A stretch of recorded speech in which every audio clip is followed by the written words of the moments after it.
Oke, kita hari ini sesi ke-10 kita berbicara mengenai tensi atau tekanan darah. Ya, mungkin ini sebenarnya awal dari nanti kita lanjut ke berhubungan penyakit-penyakit yang berhubungan dengan pembuluh darah minggu depan. Kita akan membahas itu. Cuman untuk minggu depan saya masih lagi atur waktunya, apakah bisa di hari Selasa atau enggak. Tapi nanti besok atau lusa saya beri informasinya. Oke, kita akan lanjut aja. Jadi tekanan darah ini adalah tekanan yang diberikan oleh darah pada dinding pembuluh darah arteri di saat jantung itu memompa darah ke seluruh tubuh. Jadi artinya pada waktu jantung memompa darah keluar dari jantung, itu menjadi tekanan darah atas atau sistol. Pada waktu jantung itu mengisi darah, jadi pada waktu berelaksasi darah masuk lagi ke dalam jantung, itu menjadi tekanan dari diastol atau tekanan darah bawah. Nah, ini ada sebenarnya cara melihat eh, tekanan darah. Dan menurut WHO, ini normal sistol itu sebenarnya antara 90 sampai 120. Biasa sih kita paling-paling normal ini sebenarnya antara 110 120 ya. Diastol itu antara 70 sampai 80, tapi menurut WHO di sini 60 sampai 80 mm Hg. Nah, kemudian ada yang disebut prahipertensi. Jadi di sini sudah mulai warning atau lampu kuning. Sistolnya di atas 120 sampai dengan 139, diastolnya 80 sampai dengan 89. Dan kalau hipertensi itu 140 sampai dengan 159 dan 90 sampai 99 untuk diastolnya. Ini dikatakan stage 1 atau stadium 1. Nah, stadium 2 itu kalau di atas 160, bawahnya di atas 100. Sedangkan kalau hipotensi atau tekanan darah rendah, ini sistolnya kurang dari 90, diastolnya kurang dari 60. Sistol adalah tekanan darah atas ya, diastol adalah tekanan darah bawah. Kemudian cara mengukur tekanan darah itu menggunakan alat, jadi tensimeter, baik itu yang manual, jadi kita menggunakan stetoskop atau monitor, tinggal langsung lihat angkanya ya. Nah, hasil pengukuran darah dinyatakan di dalam satuannya itu milimeter Hg dengan dua angka, sistolik dan diastolik ya. Oke, itu definisinya aja Bapak Ibu. Jadi kalau kita sekarang bicara hipotensi atau tekanan darah rendah, nah ini banyak sekali saya mendengar, wah apalagi pada wanita ya, enak nih tensinya rendah. Sebenarnya tensi rendah itu bukannya enak atau bagus Bapak Ibu, tensi rendah menunjukkan satu yang utama nih ya, yaitu adalah karena kurang gizi. Jadi makanannya, jadi makanan-makanan menu proteinnya itu biasanya kurang, sehingga sel darah merahnya kurang. Itu yang utama. Tetapi juga bisa disebabkan oleh hal-hal lain, seperti konsumsi obat-obatan tertentu, ya, seperti sini contohnya furosemid, propanolol gitu ya. Kemudian atau dehidrasi, kekurangan cairan atau kurang minum, misalnya pada pendarahan, atau memang lagi diet yang terlalu ketat, sehingga tidak minum yang cukup atau cara minum yang salah, hormon yang tidak balance, kemudian gizi tadi, ya, awal saya katakan ini yang boleh dibilang paling banyak, kemudian terjadi reaksi alergi atau sedang infeksi. Nah, ini tekanan darah bisa rendah. Kalau terlalu rendah, ini juga akan memicu stroke. Loh, kok bisa? Ya, karena darahnya kan nggak nyampe. Jadi pada waktu jantung memompa darah, itu kan darah akan bersirkulasi, beredar ke seluruh tubuh. Kalau tekanannya lemah, tentu sampai ke otaknya nggak cukup atau nggak naik darahnya. Otomatis oksigen ke otak ini kurang, dan itu juga akan membuat sel-sel di daerah otak juga akan mati atau rusak. Nah, di situ juga akan terjadi seperti stroke ya. Tinggal kerusakannya pada sel yang mana, itulah yang akan dirasakan kelainan di tubuhnya. Kemudian yang paling kalau saya analogikan, jantung itu seperti pompa air. Jadi dia akan memompa. darah menuju ke seluruh tubuh. Tadi ya, kalau pompa air tadi menaikkan air yang dari bawah menuju ke atas, kalau misalnya airnya bersih, tentu pompanya bunyinya juga ringan gitu ya. Tetapi pada waktu airnya itu lumpur, tentu pompanya akan berat. Untuk mau nyampe atas juga akan berat ya. Pompanya akan bekerja lebih berat. Demikian juga dengan jantung kita. Di saat kita cukup cairan, peredaran darah kita lancar, darahnya juga cukup cair, ini jantungnya akan kerjanya ringan. Tetapi pada waktu darahnya kental, kolesterolnya tinggi, atau kelainan dari hormonal, ya, atau kurang minum tadi, membuat darahnya lebih kental, kemudian pompa jantung akan menjadi lebih berat. Nah, ini yang berbahaya sebenarnya di sini, Bapak Ibu. Karena itu, hipotensi ini apa yang mesti kita lakukan? Ya, kita tinggal cari sebabnya. Oh, saya kurang makan bergizi, ya, tinggal makanannya. Apakah itu makan menu protein, atau jadi ikan, protein itu ingat ya, ikan, daging, susu, kacang-kacangan. Kacang merah, kacang hijau, kacang putih, kacang kuning, kacang hitam, dan termasuk turunan dari susu. Ya, misal keju dan seterusnya, ini juga selain ada lemak, juga ada sumber proteinnya. Oke, ini adalah kalau kita berbicara mengenai protein. Kemudian vitamin. Nah, kalau proteinnya cukup, tentu vitaminnya juga harus cukup, yaitu sayur dan buah segar yang kita makan. Kalau nanti diurai, tubuh itu membutuhkan vitamin A, D, E, K, B, dan C, ditambah mineral-mineral. Mineral kita usahakan dari sayur buah atau dari air minum. Ya, karena itu air minum kita harus air mineral. Pola makan tentu harus benar, Bapak Ibu. Jadi bukan camilan atau snack atau kita makan karbohidrat, karena karbohidrat di atas ini kita butuhnya hanya sedikit sekali. Ya, kalau dari piramida makanan ini yang paling utama itu adalah buah dan sayur. Selain olahraga, pola hidup yang benar, tapi di sini kalau kita bicara makanan adalah buah, sayur, dan multigrain. Ya, di sini adalah biji-bijian. Kemudian baru kita berbicara protein, baru kita berbicara mineral. Di sini kemudian baru berbicara karbohidrat. Ya, vitamin, mineral, karbohidrat, dan lemak. Ini paling kecil yang saat ini kita butuhkan. Kenapa paling kecil kita butuhkan? Karena kita pola hidupnya udah berubah. Tidak seperti sebelum tahun 80. Kalau sebelum tahun 80-an, tahun 70, 60, 50 gitu ya, itu kita lebih banyak bergerak. Karena mobil jarang, kendaraan roda 2 juga jarang, banyak naik sepeda, ya, sepeda angin gitu, dan kemudian kita lebih banyak jalan kaki, dan seterusnya. Otomatis kita banyak mengeluarkan energi. Tetapi saat ini kita malas sekali, jarang kita maunya naik kendaraan, ya, bermotor gitu, atau diantar sampai di depan pintu. Nah, ini yang lebih lagi gitu ya, kita bisa berhentinya depan pintu rumah atau pintu kantor, sehingga kita jalannya sebentar. Nah, sebenarnya ini adalah merubah pola makan kita. Ya, pola makan yang dulu yang banyak karbohidrat, sekarang harus paling kecil. Dan kita mulai harus memperhatikan adalah makanan mengandung protein tadi. Oke, ini yang paling penting dijaga, dan karena ini paling banyak untuk seseorang yang hipotensi, ini terjadi karena faktor makanan.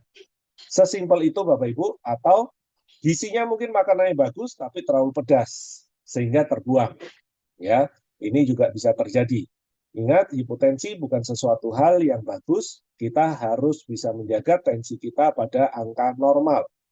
Seorang, apalagi ini wanita, ya, kalau hipotensi, tekanan darahnya udah rendah, ditambah sering sakit kepala, ditambah lagi menstruasinya sakit, nah ini harus hati-hati karena punya risiko tinggi terhadap hormon yang tidak bagus.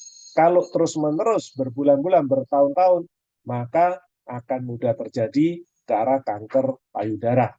Ya, ini memang belum satu penelitian yang selesai, tetapi perkiraan kalau 3 hal ini dialami, maka harus hati-hati karena punya risiko terhadap kanker payudara. Karena itu hormon harus seimbang. Apa yang membuat hormon ini tidak seimbang? Satu, es, minuman yang dingin. Silakan minum dingin, tetapi jangan terlalu sering. Kalau terlalu sering kita konsumsi minuman dingin, membuat sistem tubuh ini akan mengacau, sistem hormon. Nanti pada waktu kita berbicara hormon, saya akan lebih mendetail kenapanya gitu ya. Kemudian makan jeroan juga sama. Jadi binatang dipiara kadang-kadang diberikan makanan-makanan buatan, ya makanan-makanan buatan, vitamin, kadang-kadang juga obat-obatan dan bentuk hormon, sehingga binatang tadi lebih cepat gemuk, sehingga petani atau peternaknya cepat panen untuk binatang tadi. Tetapi ingat, sampahnya itu ada di jeroannya. Kalau sampahnya itu yang kita yang makan, tentu ini juga akan mengacau sistem tubuh kita. Ketiga adalah stres. Terlalu banyak stres, banyak kita berpikir untuk yang tidak sesuai dengan kebutuhan tubuh, artinya stres itu terjadi karena tidak sesuai dengan keinginan kita. Intinya kan seperti itu Bapak Ibu ya. Tidak sesuai dengan keinginan kita, maka kita kepikiran, terjadilah stres. Nah, di saat stres, ini juga akan bisa membuat hormon tidak balance, atau hormon menjadi kacau. Kemudian gizi yang baik, atau jangan terlalu banyak makan pedas. Nah, ini tadi kita udah bahas gitu ya. Jadi pengacau hormon itu kalau gizinya kurang, ya proteinnya kurang, vitamin, mineral kurang. Nah, ini tentu juga hormon tadi tidak bisa dibentuk dengan baik, ini juga akan membuat kacau. Jadi seorang yang hipotensi, bagaimana kita benahi? Ya kalau itu masa hormonal, cari penyebabnya. Kalau penyebabnya udah tahu, kita benahi. Suplemen apa yang bisa membantu? Yang utama adalah vitamin E. Kedua, kalsium. Ketiga, B kompleks. Kenapa vitamin E? Vitamin E, Pak, salah satu fungsinya adalah membantu untuk bekerja di kelenjar pituitari, ya. Di situ pengontrol dari hormon. Maka dia akan bisa memerintahkan hormon-hormon tadi. Jadi pusat perintahnya itu di hipotalamus, kemudian di bagian otak kita ya, kemudian ke kelenjar pituitari, ini yang akan memerintah ke tubuh yang menghasilkan hormon-hormon tadi supaya balance, tidak kelebihan, tidak kekurangan. Karena itu vitamin E akan bekerja di sini, ya. Berapa banyak? Ya rata-rata kita membutuhkan 200 sampai 400 untuk orang yang sehat normal. Jadi kalau sakit pasti kita lebih dari itu. Prinsip dasarnya vitamin itu adalah kurang tambah. Kurang berapa ya tambah berapa. Nah, setiap orang harus mencoba sendiri baru tahu, oh saya 400 nggak cukup, 1000 baru cukup. Mungkin seperti itu ya. Masing-masing akan berbeda. Kemudian yang kedua, B kompleks dan protein. Ini adalah untuk dari hipotalamusnya. Kalau tadi pituitarinya, ini untuk ke hipotalamusnya, sehingga organ bagian otak ini, sel-sel otak ini akan bisa bekerja dengan baik karena memiliki material untuk bekerja. Kalsium kita menambahkan, ini adalah untuk relaksasi. Ya, dengan kita lebih rileks otot-ototnya, maka tentu kita akan lebih tenang. Nah, ini yang utama seperti itu kalau kita berbicara dengan imbalance dari hormon. Ya. Kalau gizi ya tinggal makan aja, istilahnya kan begitu ya Bapak Ibu, kurang protein ya tambahkan protein, kurang vitamin ya tambahkan vitamin. Nah, seperti itu. Nah, yang kedua adalah hipertensi. Hipertensi ini atau tekanan darah tinggi. Bisa ada gejalanya, bisa kadang-kadang juga tidak terjadi gejala ya. Tahu-tahu tensinya udah 200 saja. Tetapi merasa, kayaknya saya nggak rasa apa-apa, kepala agak berat dikit mungkin dilewatin gitu, artinya tidak dirasakan. Nah, bisa sakit kepala sampai ke pingsan, tetapi juga tadi tidak menunjukkan satu gejala apapun. Ada dua jenis hipertensi. Yang pertama, ini tidak diketahui penyebabnya. Wah, ini kenapa ini? Nah, ini menurut kedokteran barat ya Bapak Ibu ya, hampir 90%. Kedua, terjadi karena penyebab yang lain. Misalnya, oh ginjalnya nggak bagus, oh livernya, oh jantungnya, hormonnya tidak balance atau tidak normal, atau buang air besarnya tidak bagus atau beberapa hari tidak buang air besar. Ini juga akan mudah meningkatkan tensi.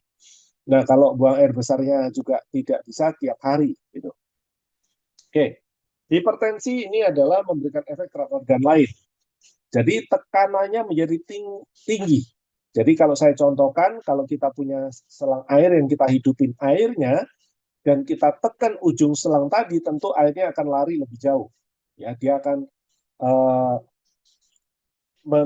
bisa sampai lebih dari 3 meter, 4 meter gitu ya. Kalau kita hanya buka, tidak pegang ujung dari selangnya, ya paling hanya setengah meter gitu ya, keluarnya air menuju ke sana. Tapi sekali kita tekan, dia air ini akan lari lebih jauh. Nah, demikian juga hipertensi. Kurang lebih bisa seperti itu. Kalau ini terjadinya di daerah ginjal karena ada penyumbatan tadi, punya risiko gagal ginjal. Kalau nanti di otak, punya risiko stroke. Kalau di mata, tensi mata yang meningkat, cairan pembuluh darah juga punya risiko kebutaan. Nah, kalau di daerah jantung juga sama, jadilah penyakit jantung. Hipertensi ini dapat membuat kerusakan pada pembuluh darah tadi. Karena itu, kalau pembuluh darahnya tadi tidak kuat, jadi selangnya tadi selangnya tidak kuat karena tekanan yang kuat dari airnya, tentu selangnya mudah bocor. Nah, kalau bocor atau pecahnya pembuluh darah, inilah yang saya katakan tadi, bisa stroke, jantung, serangan jantung, atau gagal ginjal, ataupun daerah, kalau itu terjadi daerah mata, ya akan terjadi kebutaan. Satu penelitian, Bapak Ibu, penurunan 3 mm Hg aja, jadi misalnya 120 jadi 117 gitu ya. Nah, dari tekanan sistol tadi, menurunkan risiko stroke sampai dengan 8%. Dan penyakit jantung sampai dengan 5%. EPJ ini adalah penyakit jantung. Nah, ini yang menurut penelitian yang dilakukan oleh Joint National Committee tahun 1995, Bapak Ibu. Jadi, nurunkan 3 mm Hg aja ya, dari 125 jadi 122 gitu. Nah, risiko terhadap stroke aja bisa turun sampai dengan 8%. Apalagi, oh saya 140 jadi 137. Tentu ini akan risikonya turun sampai 8%. Kalau bisa sampai 130 turunnya dari 10 poin, ya tentu akan lebih tinggi lagi risiko itu tidak terjadi. Ya, oke.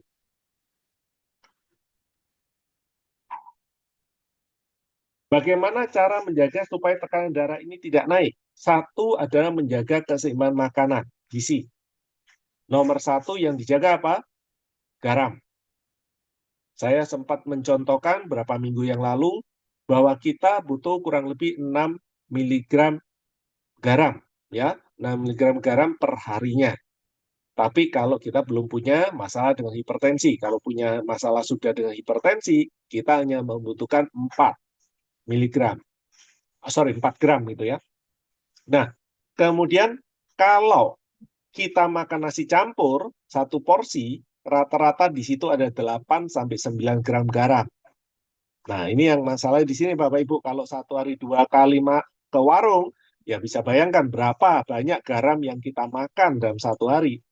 Inilah yang saya katakan tadi, ini harus kita bisa menjaga keseimbangan makanan.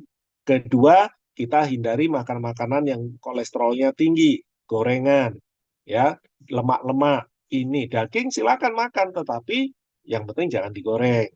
Yang penting jangan pakai lemak. Nah, selama itu sesuai dengan kebutuhan tubuh, kolesterolnya akan lebih mudah terkontrol. Dan kedua, tentu karbohidratnya. Wah, nasinya banyak, ditambah daging yang tidak digoreng banyak. Misalnya sup apa, kita contohin dah, sup ayam. Ayamnya udah daging warna putih, berarti kolesterolnya rendah. Tetapi makan nasinya sampai 2-3 piring. Ya tetap, terus kita kurang gerak. Ya tetap ini akan meningkatkan kolesterol juga kan. Karena gula juga bisa menjadi lemak kalau tidak dipakai jadi tenaga. Kedua, kita harus sering olahraga. Ya, jalan kaki ini adalah olahraga yang paling baik. Ada 6.000 sampai dengan 10.000 langkah setiap hari. Ini akan menjaga supaya sirkulasi darah kita bagus, kemudian kalori yang dibakar atau tenaga yang dikeluarkan cukup dari apa yang kita makan, sehingga tekanan darah kita juga akan menjadi lebih aman. Minum air yang cukup, ya, dikit-dikit dan sering, 30 cc per kilogram berat badan, itu angka minimal ya bukan maksimal, minimal yang harus kita penuhin dari air minum kita. Kemudian memanajemen stres, hindari rokok, alkohol, asin tadi, dan minuman berkarbon. Artinya ini soda tadi ya, misalnya minuman-minuman yang mengeluarkan gas. Nah ini yang tentu kita juga harus jaga, karena gulanya biasanya akan tinggi. Bagaimana kalau saya punya masalah dengan hipertensi? Cari sebabnya Bapak Ibu. Sebabnya berbeda, kalau kita menggunakan nutritional healing, ini akan berbeda juga terapi atau cara untuk menurunkannya. Satu, misalnya kita, oh ini karena penyebab jantung. Oh jantung itu apa? Kolesterolnya tinggi, sudah tahu ada penyumbatan, kemudian kurang gerak, sehingga kalau gerak dikit nafasnya udah tersengal-sengal. Nah kalau seperti itu, ya kita harus tahu bahwa kolesterol ini yang harus dikurangkan, geraknya yang harus ditambah, ini yang harus kita mulai. Tapi jangan langsung memaksa ya, wah dari nggak pernah gerak langsung lari. Tidak, Bapak Ibu. Step by step, ya, perlahan-lahan. Kita mulai dengan jalan. Waduh, capek, stop, jangan dipaksa.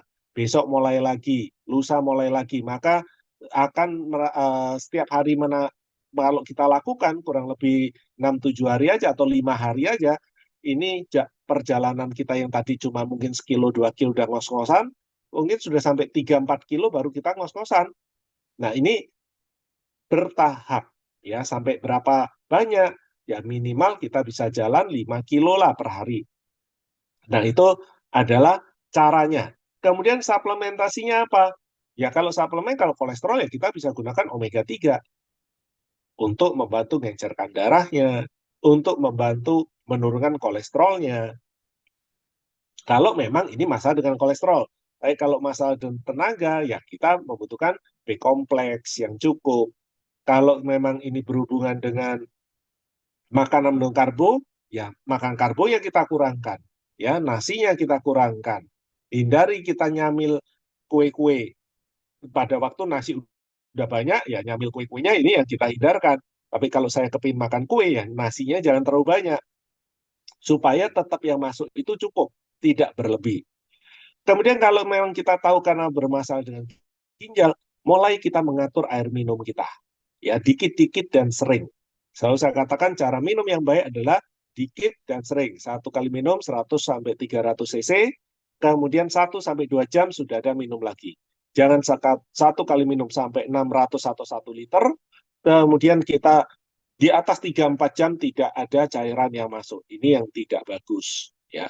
Kemudian kalau memang karena obat-obatan, karena kolesterol, karena kekurangan mineral, misalnya natriumnya terlalu tinggi, ya tentu ini yang kita rubah. Kalau memang karena mineralnya, natriumnya ketinggian, kurang kalium, dan seterusnya, ya kita menambah dan mengurangkan. Ya, kalau kurang ya ditambah, kalau kelebihan ya dikurangkan. Kemudian kalau obat-obatan, semua harus terkontrol lewat dokter. Jangan copy resep, itu prinsip dasarnya. Ya, karena dokter sudah akan menghitung apa yang terjadi pada Bapak Ibu. Kemudian apa yang bisa membantu dari sisi suplemen? Ya tadi lihat masalahnya apa? Kurang minum ya air minum. Jadi kita nggak perlu suplemen lagi ya, air minumnya aja yang kita buat caranya yang benar. Kemudian kalau memang obat-obatan, ya kita selalu kontrol dengan tepat supaya tidak membahayakan organ tubuh kita. Kalau kolesterol tadi, kita bisa gunakan omega 3. Kalau kurang mineral, ya cukup kita makan sayur dan buah, dan kurangi makanan-makanan yang beli di luar atau terlalu asin. Kemudian yang bisa membantu lagi adalah vitamin B kompleks. Ya, ini akan membantu. Kemudian kalau liver, wah ini pola hidup saya jelek. Saya suka tidur malam, jam 1, jam 2, tahu-tahu tensi saya naik. Ya, suka makan malam lagi, jam 10, jam 11 malam baru makan. Nah, kalau pola hidup seperti ini ya tentu kita harus membenahi Bapak Ibu.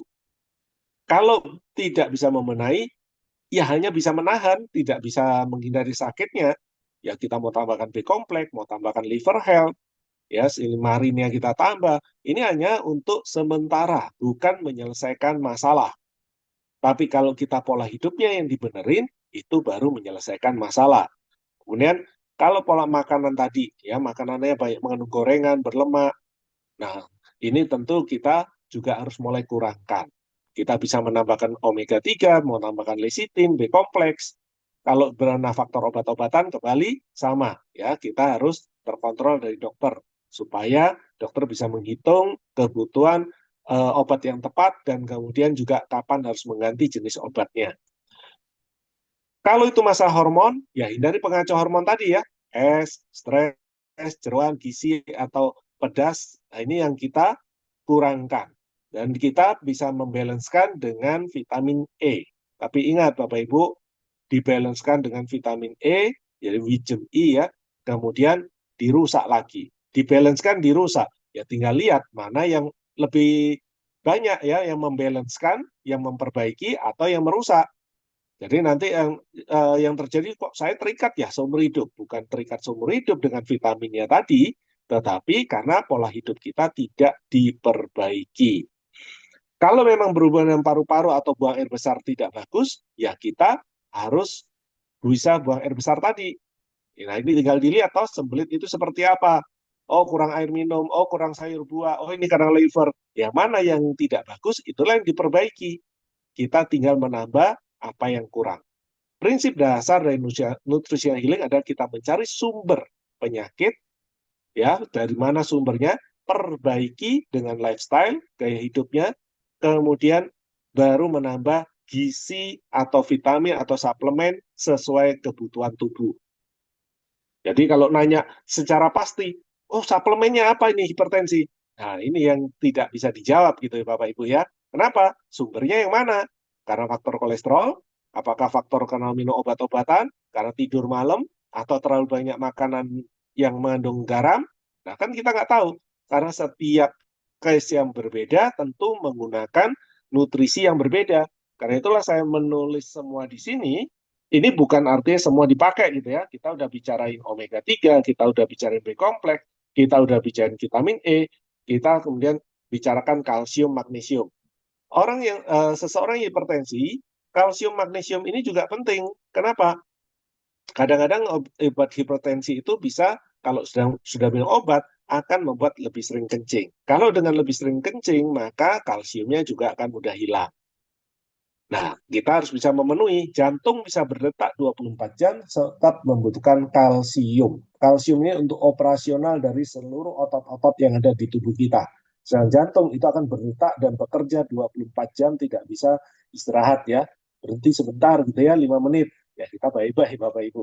Kita juga akan meninggal gitu ya. Tidak mungkin bisa istirahat. Karena itulah kenapa kalsium itu juga penting untuk menjaga keseimbangan tadi. Kemudian fiber. Tadi, kalau saya susah buang air besar karena kurang sayur, karena kurang serat, ya kita nambahkan fiber. Kalau garlic ini seperti dokter umum, ya. Oke, kita coba akan lihat di sini. Ini omega 3, berapa dikonsumsinya? Kurang tambah. Secara suplemen 2-4 soft gel. Nanti yang baru akan berbeda ya. Lebih tinggi dosisnya, jadi cukup 1-2 kalau memang itu sebagai suplemen. Suplemen ingat adalah untuk orang sehat. Kalau sakit atau sudah terjadi kelainan di tubuh, tentu kita membutuhkan lebih tinggi atau lebih banyak lagi. Bisa sampai berapa? Tambah kurang ya. Artinya kalau kurang tinggal ditambah. Saya coba minum 6. Lah kolesterol saya kok masih 200 lebih. Saya minum 9. Oh kolesterol saya baru pas-pas 200. Saya minum 12. Oh kolesterol saya 180. Ya berarti tubuh kita butuh 12. Itu contohnya seperti itu. Tapi kadang-kadang cukup dengan 2 atau 3 kolesterol saya jadi normal. Nah, setiap orang akan berbeda. Kenapa? Karena livernya kan berbeda penggunaannya, tidurnya, makannya. Karena itu menggunakan dosis itu ada personalized. Jadi satu orang dengan orang lain tidak sama, biarpun penyakitnya sama, gejalanya sama, sumbernya sama, dosisnya bisa berbeda. Karena itu Bapak Ibu, saya jarang bisa memberikan dosis ya. Kenapa? Ya ini tadi, saya hanya memberikan guidance, cuma arahan, oke, secara orang normal kita hanya butuh sekian, kalau kurang ya tinggal ditambah. Jadi fungsi kolesterol yang utama, fungsi omega 3 yang utama menurunkan kolesterol, triglycerid, meningkatkan HDL, menurunkan LDL. Ini semua yang jahat diturunkan, yang baik dinaikkan. Ini adalah omega 3. Dari mana? Dari EPA-nya. Jangan menjaga irama atau denyut jantung, mengincarkan darah, itu semua dari EPA, ya. karena omega 3 itu isinya EPA dan DHA. Kemudian meningkatkan elastisitas pembuluh darah, membantu meningkat oksigen karena darah yang tadi lebih encer, otomatis oksigennya akan lebih mudah diikat, menunjang fungsi syaraf dan mata, kemudian anti-inflamasi atau peradangan. Nah, ini yang dilakukan oleh DHA-nya. Kalau kita bicara garlic atau bawang putih, satu tablet garlic ini setara dengan satu bonggol begini, Bapak Ibu. Ya, ini adalah di mana bubuk bawang putihnya itu satu tablet itu sebanyak 333 mg. Oke, ada licorice 7 mg. Ya, ini kayu manisnya untuk apa? Licorice-nya ini untuk membantu menghilangkan bau yang dari belerang yang ada di bawang. Secara umum kita hanya bisa gunakan ini sebagai suplemen 3 kali 1 hari.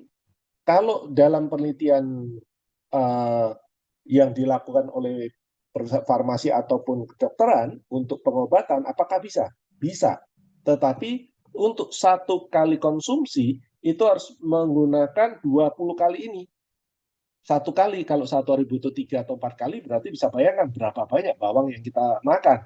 Dan yang jadi masalah adalah belerang, jadi bau yang keras dari bawang itu unsurnya adalah belerang.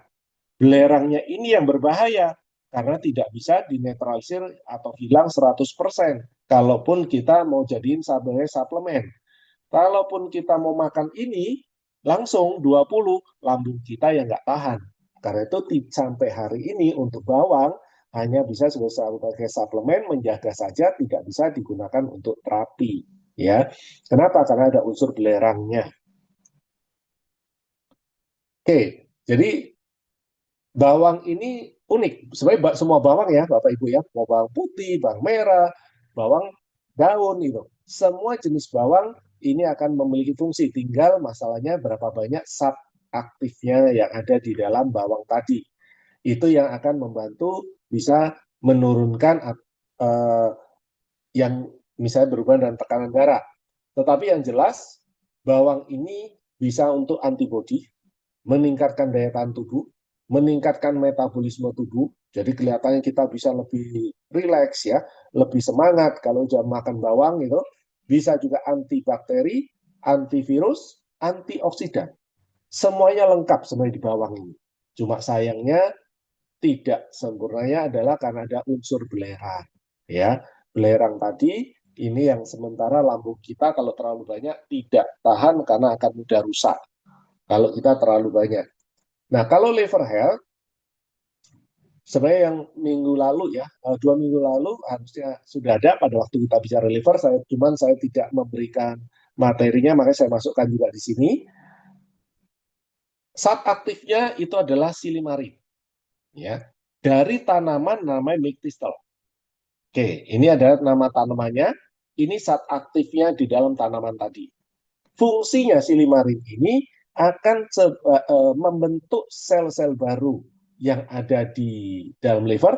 Jadi khusus ke liver aja, dia akan meningkatkan penambahan jumlah sel-sel yang rusak diperbaiki supaya tumbuh sel baru. Kemudian antioksidan untuk di daerah liver. Jadi kalau ada radikal bebas yang merusak ke sel-sel liver menuju ke arah sirosis dan seterusnya, ini urusannya silimarin. Demikian juga pada waktu ada lemak terlalu banyak, silimarin ini juga bisa membantu untuk mulai memecah lemak-lemak tadi. Ya, jadi memperbaiki kerusakan, kemudian menghilangkan apa yang merusak liver tadi. Ini silimarin. Oke, kemudian ditambahkan di sini ada akar dandelion, kemudian ada silibin. Silibin ini sejenis fosfatidilkolin. Fosfatidilkolin itu lecitin. Ya, lecitin itu makanan, adanya di kacang-kacangan, tetapi ini dari ekstrak silibin. Ini juga ada ternyata fosfatidilkolinnya. Kemudian dari kunyit, kemudian diambil dari bioflavonoid dan ceri acerola. Secara suplemen cukup 2 kali 1 tablet. Tetapi misalnya, oh saya hari ini tidurnya terlambat nih karena ada meeting, kemudian ada pertemuan di luar, saya harus tidur jam 12 malam. Ya silakan sebelum tidur mau konsumsi liver health, ini bisa ya, jadi tidak tiap hari pun boleh. Tapi kalau saya punya pola hidup jelek, ya silakan diisi tiap hari. 2 kali 1 hanya sebagai suplemen. Mau sampai berapa? Ya tergantung dari kerusakannya. Jadi mau 3 kali 1, 3 kali 2, atau lebih dari itu. Ini tergantung dari kerusakan. Tetapi pada waktu kita gunakan ini sebagai dosis terapi, Bapak Ibu bisa merasakan, oh saya konsumsi liver health 3 kali 3 deh, enak tubuh saya terasa bangun pagi seger dan seterusnya, enak, nggak mudah capek gitu ya. Kemudian setelah 3 minggu atau 1 bulan, Bapak Ibu mungkin akan stuck. Stuck itu tidak rasa apa-apa lagi, kayaknya nggak ada beda. Di saat itu harus stop. Karena itu secara umum, selama kita boleh konsumsi liver ini selama 1 bulan, dengan dosis terapi, harus stop 3-4 hari. Tujuannya apa? Menghabiskan sisa yang ada di dalam tubuh liver health-nya ini, supaya tidak menumpuk. Apa ada efeknya? Tidak ada efek sampingnya dari sisi penelitian ya, tetapi membuat tidak berfungsi. Karena itu kita stop, maka dia akan pakai tuh stok-stok yang lebih-lebihnya tadi, kita akan menjadi lebih nyaman lagi. Oke, malah stop kok lebih enak ya. Nah, bukan karena stopnya tadi liver health-nya kurang, tetapi karena ada stok di dalam tubuh. Nah, itu yang kita bisa berikan. Tetapi ini tidak terjadi pada semua orang ya Bapak Ibu, secara rata-rata aja. Jadi, minum liver health kalau untuk dosis terapi, stop 3-4 hari baru boleh minum lagi ya. Kalau memang terasa tadi stuck ya. Jadi ini fungsi-fungsi liver health, memperbaiki sel liver yang kerusakan, mengurangi risiko radang, infeksi ya di daerah liver, semuanya khusus di daerah liver, tidak ke yang lain kalau liver health ini, tidak ke organ-organ lain. Tapi kalau livernya bagus ya organ lain akan ikut bagus. Intinya yang di sana. Antioksidan, melindungi mitokondria dan mikrokromosom sel liver, membantu dalam metabolisme lemak, menurunkan kolesterol dan LDL, jadi dia akan membantu mengurai tadi ya di livernya. Karena kan yang mengurai kolesterol jahat ini kan liver. Nah, kalau ada silimarin maka ini akan membantu untuk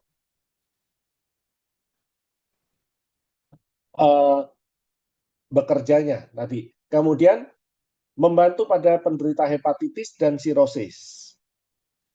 Membantu proses detoksifikasi, juga mengurangi risiko dan ini juga membantu menghilangkan masalah dengan batu empedu. Oke, ini adalah yang didapatkan kalau kita konsumsi dari liver health. Oke, tadi ada beberapa titik akupuntur ya di sini.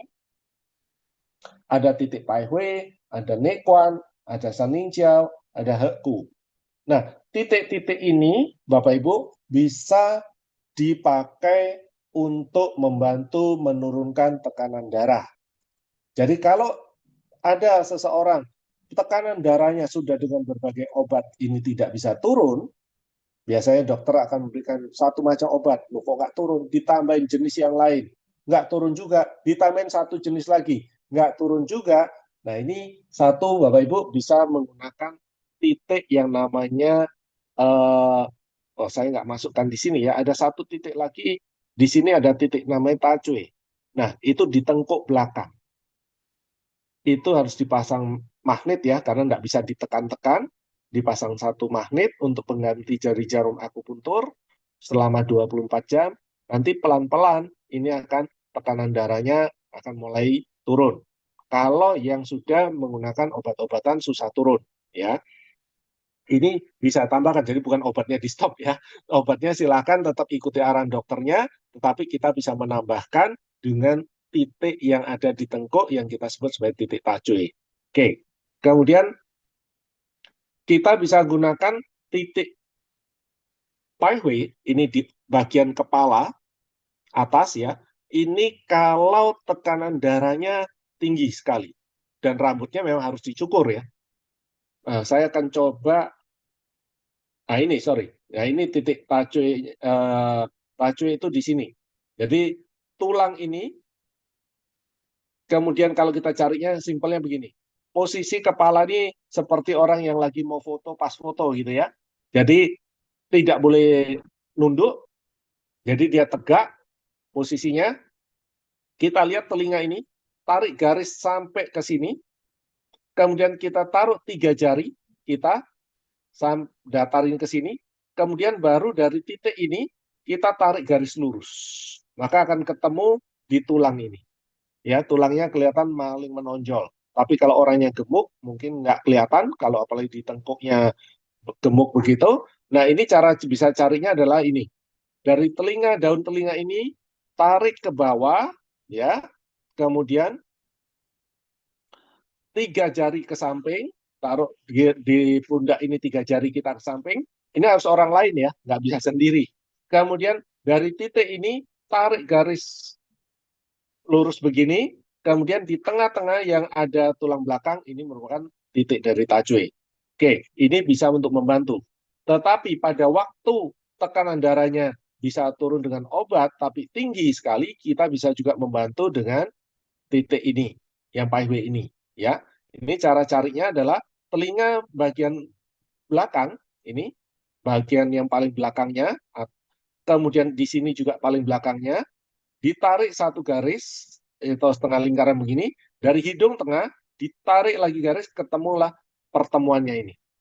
Nah, ini memang harus orang lain lagi, Bapak Ibu, nggak bisa sendiri ya. Posisinya pas foto, kemudian jadi tegak begitu, kepala lihat ke depan, orang yang di depannya akan melihat untuk mengukurnya. Nanti kalau ditekan di sini ngilu, ya, terasa sakitnya berbeda dengan kalau yang ditekan di sini atau di sini. Nah, ini akan berbeda, ini akan bisa dirasakan. Kemudian bisa juga dari titik nekuan. Ini 3 jari, jadi sebenarnya ini batasannya ada di sini, menarik ke sini, kemudian kita tekan 339. Kalau ini atau tajwe tadi atau paihwe ini harus menggunakan magnet, karena kita tidak bisa menekan. Tapi kalau ini kita bisa melakukan sendiri dengan menekan dengan irama 339. Jadi istilahnya tekan 1 kali, 2 kali, 3 kali, stop sebentar, tekan lagi 1 kali, 2 kali, 3 kali, stop sebentar, terus tekan lagi 1, 2, 3, 4, 5, 6, 7, 8, 9, terus diulang 3, 3, 9. Itu adalah cara menekannya. Oke, kita bisa lakukan dengan cara itu. Ini juga untuk membantu ke arah jantung dan tekanan darah, ya, Saning Xiao, ini titiknya, kalau ini titik Heku. Coba saya sebentar akan sharekan, ini magnetnya Bapak Ibu ya, kalau kita mau tempel, saya coba sebentar, uh, bisa nggak saya tampilkan dari video ya,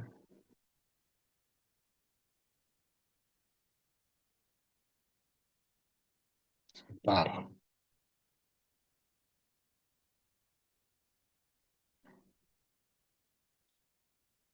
Oh ya, bisa. Oke, ini satu video untuk penjelasannya.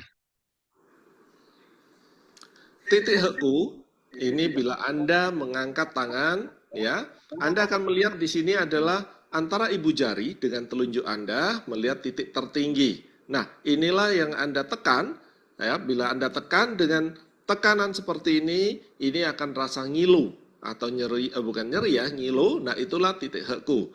Untuk apa titik heku ini adalah bila Anda punya masalah dengan lambung sampai dengan kepala. Jadi Anda punya sakit ma, Anda merasa tidak bisa BAB dengan baik, dan bahkan sakit kepala. Anda bisa gunakan titik heku dengan cara menekan dengan irama 339. 1, 2, 3, 1, 2, 3, 1, 2, 3, 4, 5, 6, 7, 8, 9. Diulang lagi, 1, 2, 3, 1, 2, 3, 1, 2, 3, 4, 5, 6, 7, 8, 9. Pertama, atau Anda tersentuh sangat sakit, tapi Anda juga bisa menggunakan magnet. Magnet ini Anda cukup dipasang, di sini ada panahnya, di magnet ini Anda cukup pasang di titik ini, di mana menyentuh tulang. Dari ini lurusnya dari telunjuk Anda separuh, separuhnya daging, di mana panahnya menuju ke dalam. Anda tempel, Anda isolasi, Anda sudah bisa menggunakan ini tanpa juga merasakan sakit. Oke, ini merupakan titik heku. Titik heku ini bila Anda kita mengangkat tangan, ya, Anda akan melihat di sini adalah antara ibu jari.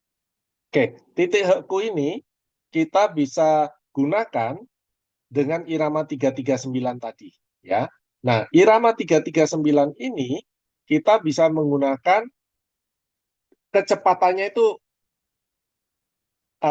stabil gitu ya. Kalau saya mau cepat ya cepat, saya mau lambat ya lambat. Misalnya saya mau cepat 1 2 3, 1 2 3 itu penekanannya ya. Kita bisa atau kita mau lambat 1 2 3, 1 2 3 boleh. Ini yang penting iramanya tetap, bukan cepat terus lambat gitu.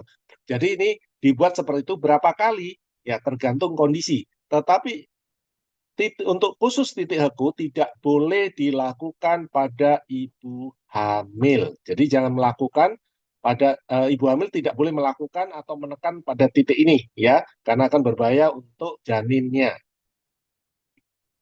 Oke, saya coba buka yang lainnya.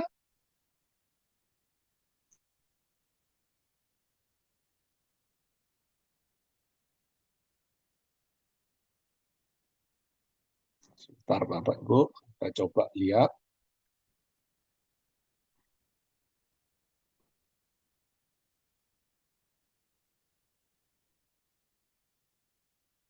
Karena eh,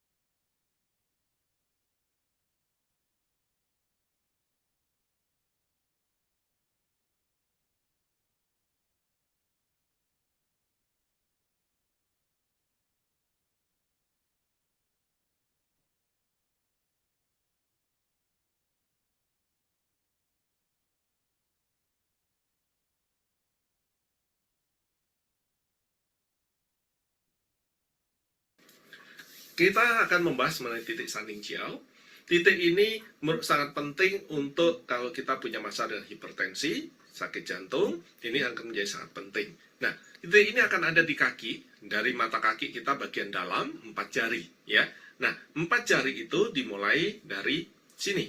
Ya, ini jari kita, kemudian finishnya di sini. Jadi selalu ikut buku-buku ini. Ya, mulai dari atas ini, kemudian finishnya ada di sini. Oke, kita akan melihat dari kaki kita. Titik ini kita akan mulai dari mata kaki kita yang bagian dalam ini, naik ke atas 4 jari. Nah, ini kenapa harus seperti ini? Kita tidak boleh mengangkat kaki kita sampai menengkuk gitu ya. Nah, ini harus posisi tegak begini. Kita akan memberikan. Oke, 4 jari, kita akan mulai dari sini, finishnya di sini. Ini mata kakinya, kemudian kita taruh ya. Nah, kemudian di sini. Ini kalau kita pegang pasti berhubungan dengan tulang. Nah, di pinggir tulang, jadi ini antara tulang dengan daging di sini. Kalau kita tekan, ini akan sangat sakit ya. Kalau apalagi yang punya masalah. Nah, titik ini akan sangat membantu sekali dan kita bisa memasang magnetnya di sini dengan nanti panahnya juga menuju ke atas. Kita akan memasang magnet ya. Jadi sudah 4 jari ini kita dari sini mulai, kemudian finishnya di sini. Nah, ini kita akan pasang magnetnya ini ya di sini. Ini kalau kita melihat ini, maka akan kelihatan. Nah, batasnya akan ada di pusatnya itu yang ada di tengah. Memasangnya adalah ini ada separuh, ini ada tulang. Jadi ini batas tulang, ini kemudian ini daging. Ini tulang, kemudian ini dagingnya. Jadi panahnya ini menuju ke atas. Kemudian kita bisa isolasi. Atau kalau memang mau supaya ini tidak tergoyang, sebenarnya kita ada double tip khusus untuk kulit, tinggal kita pasangkan seperti ini, kemudian kita bisa mengisolasi kembali. Titik ini sangat berguna sekali untuk bersama dengan Nequan. Titik ini akan sangat berguna sekali untuk membantu kalau kita punya masalah dengan hipertensi dan jantung. Oke, dua titik ini dari Nequan dan Heku ini tidak boleh untuk ibu hamil ya, karena ini berbahaya untuk janin tadi. Jadi kalau kita mau lakukan tekan-tekan sendiri silakan. 339 tadi kita bisa lakukan. Tetapi tidak boleh untuk ibu hamil. Tuh sekali lagi itu. Kemudian saya coba ke Pai Hui ya di sini.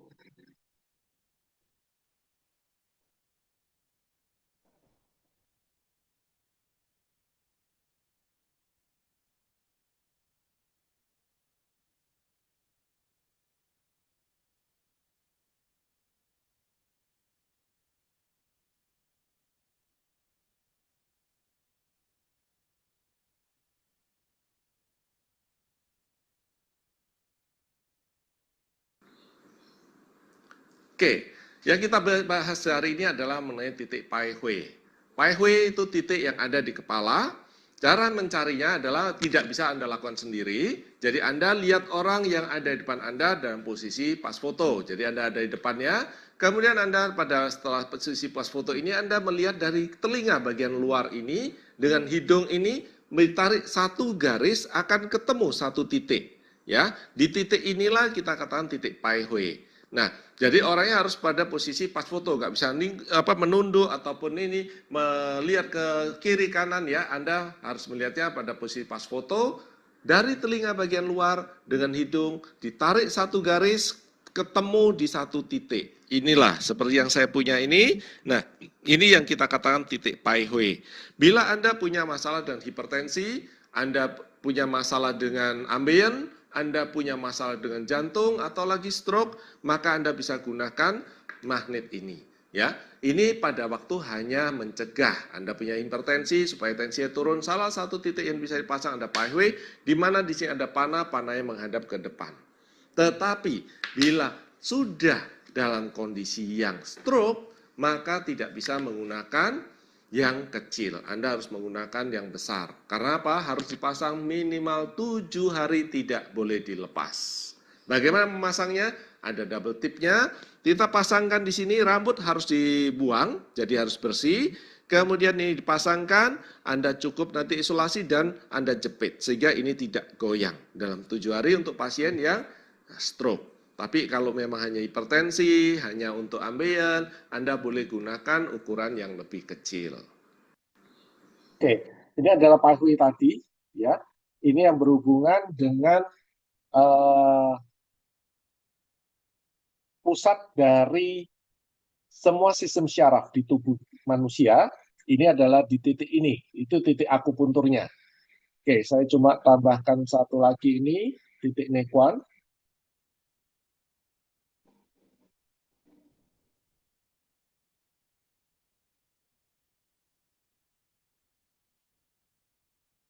Oke, Bapak Ibu, kenapa diberikan titik-titik akupuntur ini? Karena memang tidak semuanya itu bisa dilakukan dengan suplemen kalau sudah kondisi-kondisi tertentu, untuk terutama yang berhubungan dengan penyakit jantung dan stroke, ya. Karena tidak bisa hanya kita berikan, oh hanya dengan vitamin aja bisa. Nah, ternyata nggak bisa. Hanya titik-titik akupuntur untuk mendukungnya. Ini kita akan membahas mengenai titik Nequan. Titik Nequan ini adalah titik akupuntur untuk jantung. Orang yang punya hipertensi, jantung, kemudian stroke, titik Nequan ini menjadi salah satu titik yang sangat penting dan juga bisa memberikan pertolongan pertama pada orang yang masuk dengan serangan jantung. Nah, kita menggunakan 3 jari, ya. Kembali, selalu jari adalah kita mulai dari buku-buku ini, ya.